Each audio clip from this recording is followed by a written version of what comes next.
राजखान्थि फोथाराव बिजेपिनि थाद'नाय गैयै जयनिं 8 नं दतमा बियाबनि सिङाव थानाय थुरिबारि आरो खालाइगाव गामिनि गुबुन गुबुन राजखान्थि दोलोनि मददगिरिफ्रा बिजेपि दोलोआव जगदान जाबाय। मख'नो गोनांदि दासान्दि जाफुंसार फालांगि एबा समाज सिबियारि मनरन्जन ब्रह्मनि नुजाथिनायाव गोबां भटार्सफोरा जगदान जाबाय थादों। बेबादिनो दिनैबो दतमा बियाबाव गोबां भटार्सफोरनि जगदान जानायखौ बरायदों मनरन्जन ब्रह्मआ।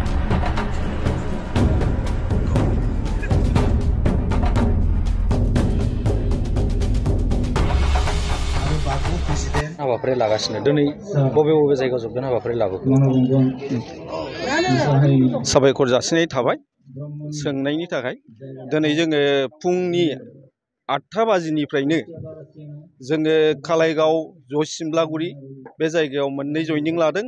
बेनि उनाव जोङो खोला सिंमारि बावहाय 62 जन जयनिं लादों आरो दिनै बावहाय जोङो नङाब्लाबो 250 जनसो जोङो दिनै जयनिं खालामगासिनो दं। मा मा दोलोनिफ्राय जयनिं जाबाय?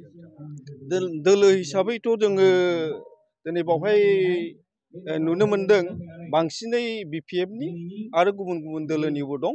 दिनै जों बेखौ सोंनानै नायाखै, खिन्थु जोंनि बिजेपि दोलोखौ मोजां मोननानै बिथांमोना गावसोरनि गोसो गोरबोजों फैनानै बिथांमोना जयनिं लाफैदों। बिनि थाखाय जोङो दतमा मण्डलनि जानानै रोजा रोजा साबायखर जासियो।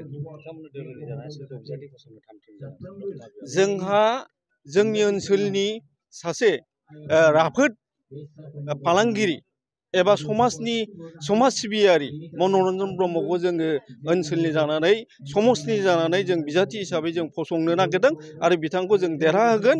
बे बयनिबो रायजो राजानि सिमां। दिनै दोलो हिसाबैथ' बयहाबो बुंनानै लानायनि माबाया ओंथिया दं।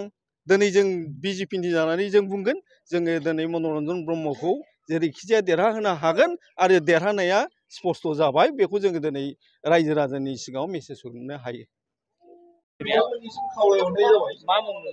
चक्रमणि ब्रह्म।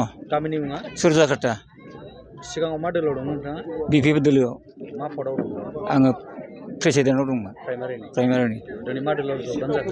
आं दिनै मा दोलोआव माने बिजेपि सरकाराव आङो दिनै बिजेपि दोलोआव जयेन जाफैबाय। मानो जयेन जाखो? मानो जयेन जाखो माने सार, जोङो बिपिएफ दोलोआव थानायाव जोंनि न'खर सोलिनाय बा जाथिनि हाबाफारि मावनायाव आंनि गोसोआव गोजोनथि फैयाखै।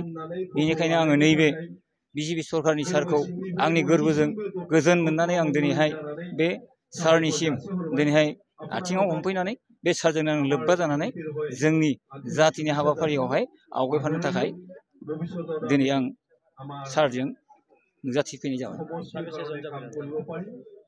साबेसे जयेन जाफैदों?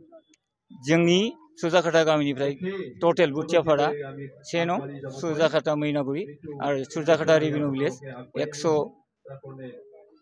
160 जनानो दिनै जयेन जाफैदों।